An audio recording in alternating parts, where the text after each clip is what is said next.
this is Diane Mourglia-Swerdlow. I am here to give you some interesting tips on how to enjoy life while you enjoy what you put into your body, things that are nutritious and delicious for you. So today I'm going to start out with some chickpeas, otherwise known as garbanzo beans. And these I've already cooked for you. And what we're going to do is I'm going to roast them.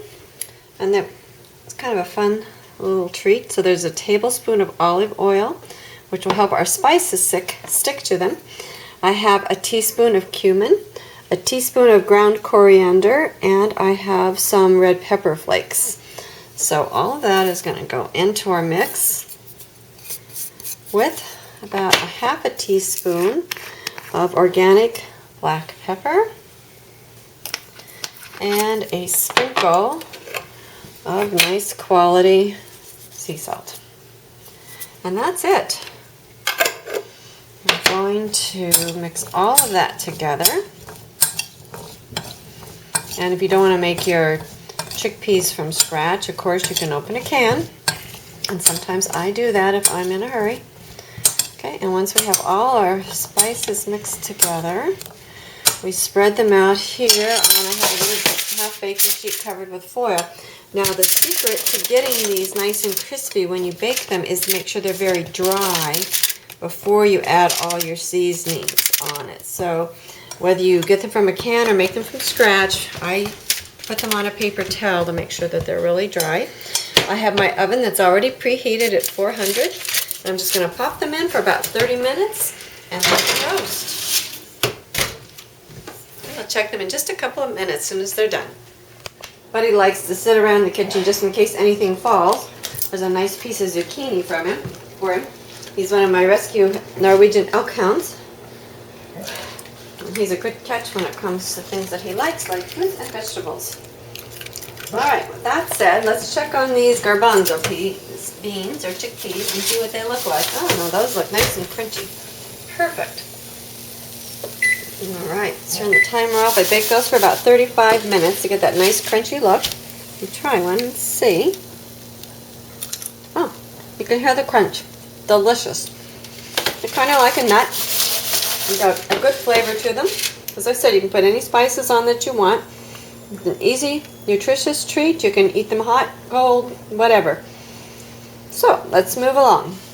Alright, next I'm going to show you how to make some fish.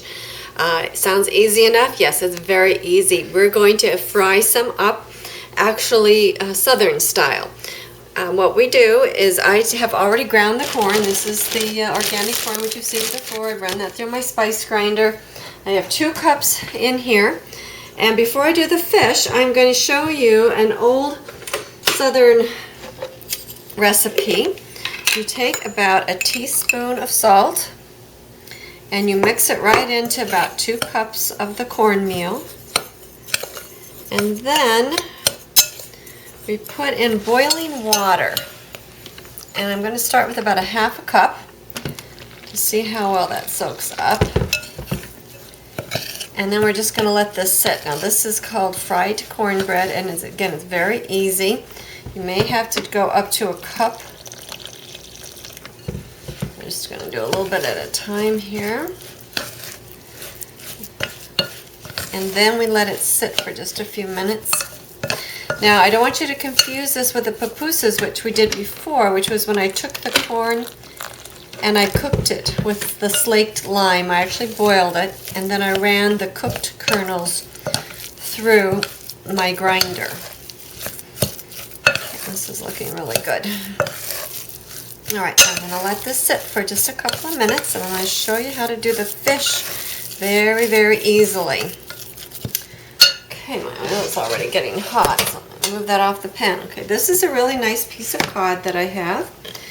And this is, again, just the cornmeal, that's all just the dried corn that's gone through my grinder. And you can see the fish has a variety of thicknesses. So when I fry it, I like to fry it according to thicknesses. The tail, of course, is thinner, and this is a little fatter. And small enough pieces so that I can get a nice even, get it frying nice and evenly. So the heat disperses evenly through it. So I'm going to take off the tail because it's relatively thin. And my oil is hot, so I want to get that going. I'm just going to show you how easy it is. So let's get this frying. I'm just going to push this into my cornmeal, make sure it's all covered. Now you can do lots of fancy things if you want. You can dip it in your egg and milk first, whatever. But I like kind of nice, thin, crunchy coating. And it just goes right in.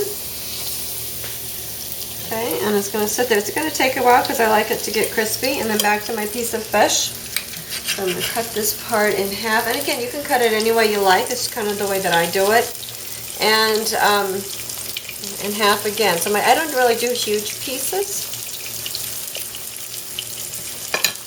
And then we're just going to put that right into the cornmeal. Now I also do this with regular flour. You can use white flour if you want. A whole wheat flour, or you can use buckwheat or anything else, and you can mix things in it. You can do the almond meal, you can do grated pecorino romano, which is sheep's milk cheese with it. Okay, it's very easy to do. And so again, if you want something a little bit crunchy and nice for your dinner, the cornmeal is really, really easy. Not corn masa, cornmeal. And you can also put a little salt in with yours if you like, or pepper. I just do mine just straight. Okay, so that's in there. While that's cooking, here's my hands just a second.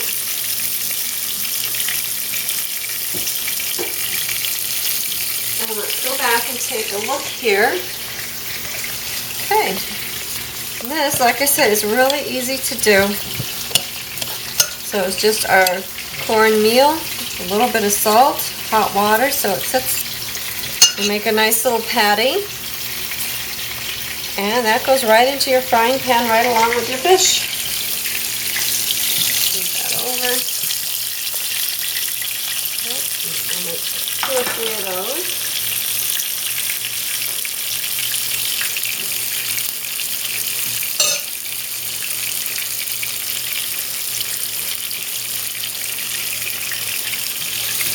And when they're done, you can serve it with melted butter if you like.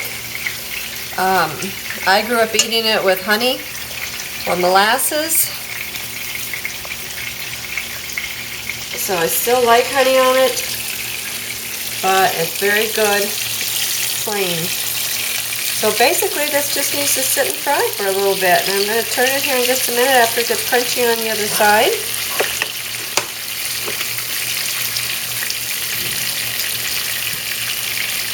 Once you're trying to get one side crispy, you just turn it over to the other.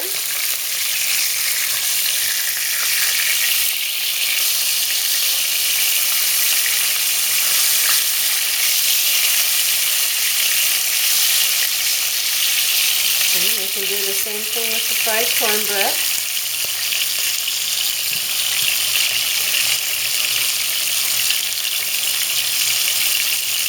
Let that get crispy through. And as I said, it makes a very easy dinner. You can add a little vegetable to it, or potato, whatever you like. I've shown you how to make the dill sauce, which is good. I believe I've shown you how to make the seafood sauce, which is basically just I use sheep's milk yogurt and I drain that. I add a little bit of organic ketchup without corn syrup, and a little bit of horseradish, however spicy you like it. You can also add a little salt and pepper if you like. And you're good to go. So it's a very easy dinner. If you want to make them more like fish sticks, you can just make them into smaller pieces.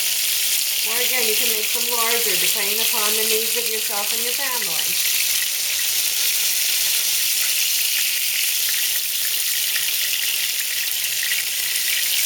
Very nicely. You see, it just takes a very few seconds.